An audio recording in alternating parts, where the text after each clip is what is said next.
Hello everyone. Today we are going to talk about uses of pointers, part of programming in C course.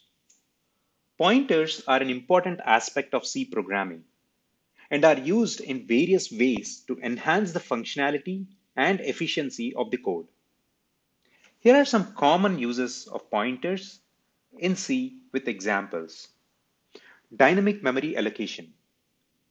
Pointers are used to dynamically allocate memory for variables and data structures at runtime, rather than at compile time. And below is an example of dynamic memory allocation. Function arguments. Pointers can be used to pass arguments to a function by reference, allowing the function to modify the original value. And below is an example of function arguments. Arrays.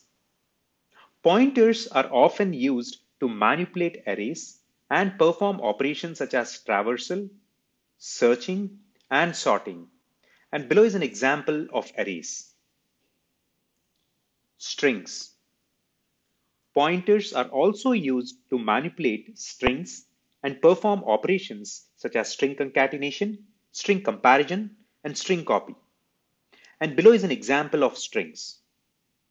These are just a few examples of the many ways that pointers can be used in C programming.